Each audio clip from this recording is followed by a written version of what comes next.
What's up everyone, it's Ed from Bar Stars, and today we'll be learning how to do the handstand push-up. First and foremost, before any handstand exercise, you want to warm up your wrists. Try each of these for 30 seconds. It is important because of the pressure on your wrists when your whole body is upside down.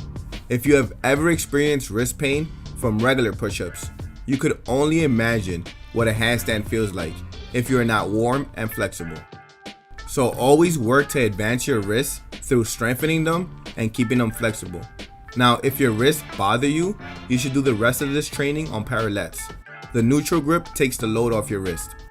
It is completely natural to have discomfort in your wrist when first starting handstand training. Performing handstands is not a regular occurrence for most people. It's just a matter of conditioning them.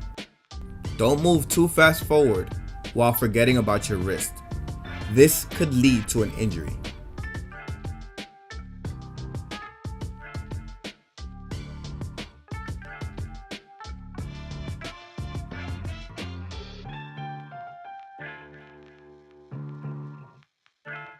Now next we'll be going into the form of a handstand push-up. How you originally go into handstand doesn't matter, but more people experience control when pressing up.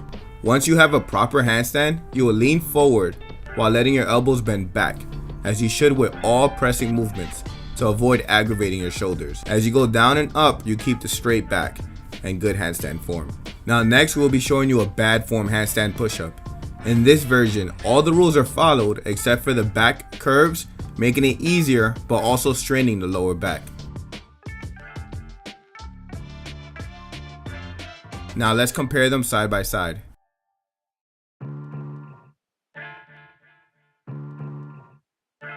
Now a handstand push-up on the parallettes will be much easier than a handstand on the floor if you don't use the deficit. If you use the parallettes for a greater range of motion, then the movement becomes much more difficult. Now here's some progressions to strengthen you towards your goal. Work each one until you get strong enough to move on to the next one. Pike push-up.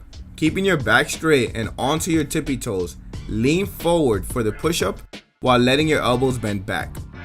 Elevated pike push-up. Just as you did before, but using leverage to make the movement more difficult.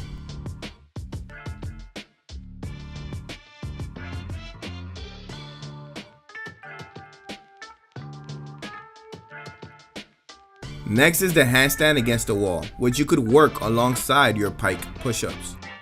Now you may find it easier to handstand kick against the wall with your back facing the wall. But in order to make the form the best alignment, you want to do it with your stomach facing the wall. This makes it easier to make sure you have a straight back and don't develop bad habits. The banana back is usually referred to as the arch in the back. Your legs curving causes the lower back pain. Now, to handstand against the wall with your stomach facing the wall, simply put your feet on the wall and walk backwards up, using both your hands and your feet to climb.